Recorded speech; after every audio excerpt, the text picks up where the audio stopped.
Hey guys, this video will be a little bit different than how I normally show a home. Instead of silently showcasing this, I wanted to give some commentary with the mods I show. To me, it's a lot of fun to showcase a home with some fitting mods for it. For this episode I picked a variety of Japanese stealth mods. Of course, this showcase might not be considered very lore friendly. The home Japanese lodge is located beautifully at the waterfalls between Riverwood and Whiterun. The entire place has no loading cells at all. This definitely comes at the cost of performance, but it does feel very immersive and comes with some nice scenes when you look through the windows from inside. To enter the place you cross the red bridge overlapping the waterfalls.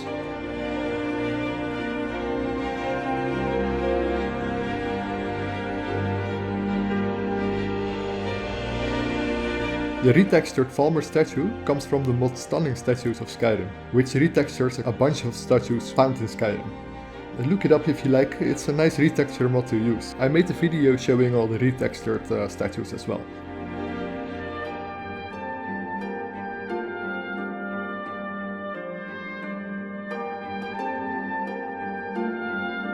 The first building we encounter is the main building. Here we have the living room, a bathroom, kitchen and a bedroom. You can see the author used a lot of custom assets to decorate the place. Actually, there are a lot of things that you wouldn't find in vanilla Skyrim in this player home. The home itself isn't very cluttered, but somehow I feel like this house has just enough decoration. More paintings and more potions and other clutter wouldn't really fit in the style of this house, nor would it do any good to the overall performance, since nothing has loading cells of course. The paintings and even the rugs found here have their own style. The small Falmer statues found on some shelves look fitting as well, and the potions in the bathroom could not have been placed better. I also like the window that overlaps the bath. Walking to the top floor we have a few more decorations, a enchanting table and a nicely filled bookcase, and also a door leading to the balcony.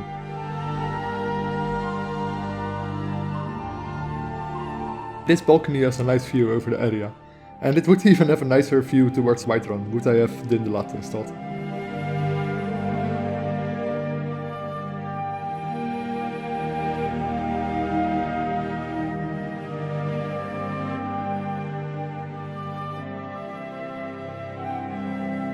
Next to the main building we have a unique looking oven and some more sitting spaces. This particular place doesn't have too much to it, but it still has its charms.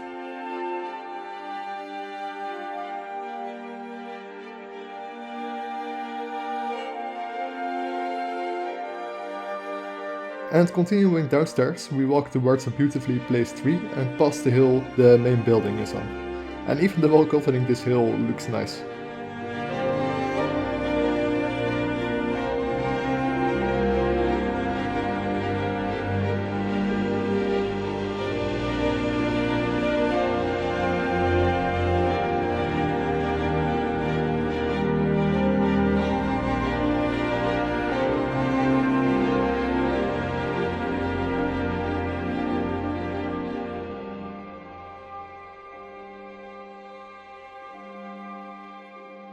Close to this enchanting spot we have a gazebo which has a perfect lookout over the waterfalls where we entered this place. It also has a fairly nice view towards the lower parts of this place. And traveling a small distance back and continuing another path, we find ourselves in a small garden. Again, I really like the style used. It's not overly cluttered or filled with plants, but it just really has its charms. And I also like the small hut that comes with it. From here we walk towards the dojo and take a quick look at the smithy that is located next to the dojo.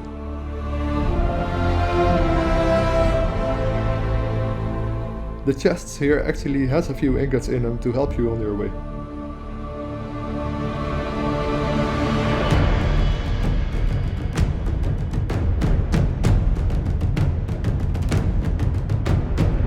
The dojo itself looks nice as well. It's definitely made in a way I picture one.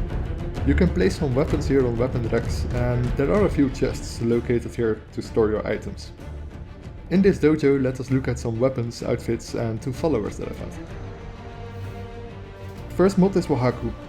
This adds a few new kimonos and obis to the game. I like the detail that comes with the obis. Some even have the Imperial symbol on them to make them somewhat lore friendlier. The second mod I found is the Oriental umbrellas. This is of course meant as fun weapons and shields, even though the quality and detail seems a bit too much for just a fun weapon. The animated circling effect on the shields is a nice extra you don't see often. Overall really not bad, but I can't ever see myself or anyone use this. But then again, I guess I've seen people play Skyrim with crazier mods installed. What in oblivion is that? Besides the umbrellas, this mod contains some other items. One of those items are lanterns. This actually is something I could see myself use sometime as a substitute of quick light, or as a replacer of a torch. The lanterns included look great and some cost a different color of light.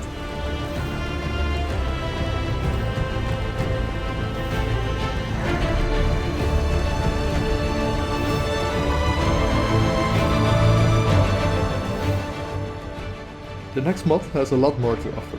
The Blades Samurai armor and kimonos adds tons of Japanese styled armors, kimonos, helms, swords, robes, even a few sashimonos and some other historic Japanese items. The armors add more type of Blades armors to the game. They come in various colors and with different helmets. It also adds in some other armor and helmets that are nicely detailed and overall look great.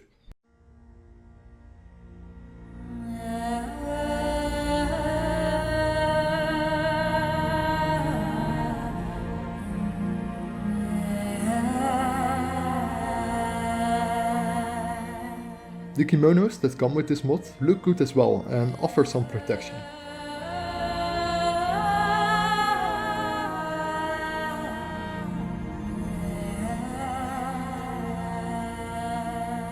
The sashimonos, which are the banners on your back, are a nice extra I didn't see someone use before in a mod.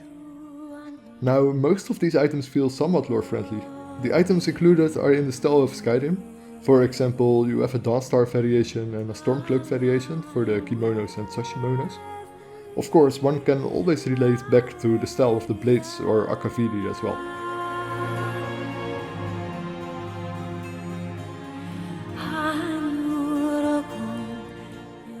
This mod comes with a small treasure hunt. This takes place in a new dungeon called the Halls of the Akaviri. The dungeon feels like a maze and is incredibly dark. All by all, the author tried to make the armors and weapons feel lore friendly and it doesn't just hand them all over to you. It's a very well done mod, a good mix between existing Akaviri and Blades armors and some more samurai styled armors.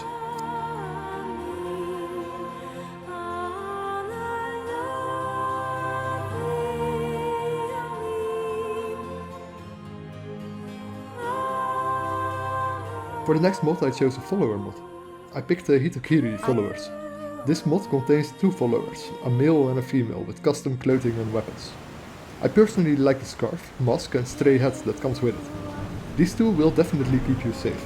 The follower Tomu and Izo can both be found with Charles Longhouse in Valkyrie and are essential.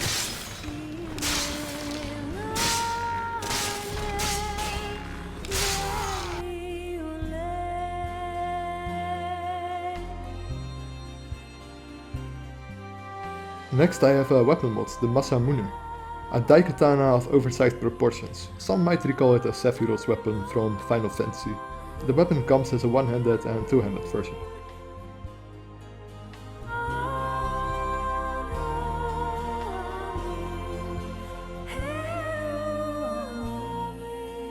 And for another weapon mod I found a katana set I was wielding earlier when walking through the home. The Hanako Toba katana set comes with three types of swords. You can choose between a small or longer katana, the Daisho or Tachi, or a two-handed katana, the Odashi. I personally think this katana set looks the best out of the ones I showed here.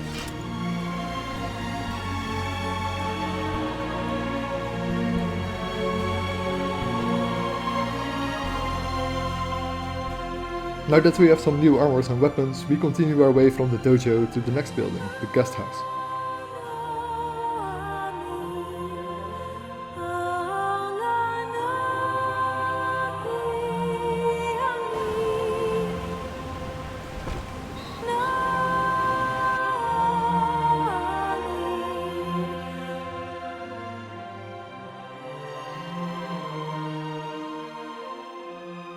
In this small building we have some more beds and another great view.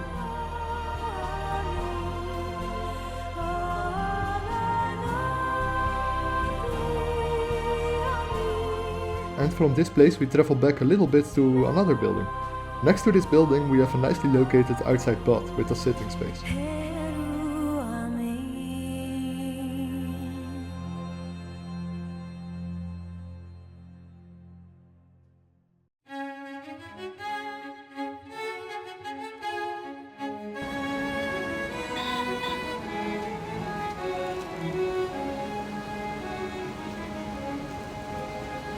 And finally we take a peek inside the last building. In this building we have some displays. This really is something different than your ordinary mannequin room. First off, activate the button at the display case. This will activate a static clone of yourself. Activate it again and you get a number of options. Here there is an option to change the appearance to that of a mannequin. And there is another option to make it appear alive. Because a live mannequin certainly is something everyone would want, right? While we're here, let us look at a few more outfits on these trapped clones. For this I chose a few more kimonos. I probably like these kimonos the best out of the ones I showed in the video. These kimonos have some nice engravings on both the boots and the gloves. I also really like the belt with the flower, the ribbon and the throwing knives attached to the belt. Now I can't really imagine someone in need of kimonos other than roleplaying, but now you know a few anyway. I felt they did go well together with the place. To me this is a really good looking home. You might be familiar with the Akaviri home, and this home feels like an oversized version of that. This place also uses a patch for real shelter, so on rainy days the home still protects you from rain and snow. This is far from the most lore friendly home of course, but I definitely found it one of the better looking ones. I hope you guys enjoyed this episode. If so, consider leaving a like or subscribe, I always really appreciate it. I might do some commentary on home mods more often. I'll have to see if you guys like this better than my silent home showcases. Let me know in the comments if you like. Also, if you'd like to see your favorite home being showcased or want to see something else being showcased, do ask. I might consider making something for it sometime. Thanks for watching and see you all later.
とともに信じよ来たるおドラゴンボンよこしまなる者は滅び去る時見届けよ来たるおドラゴンボン闇は去り新たな伝説が生まれる知れよ来たるおドラゴンボン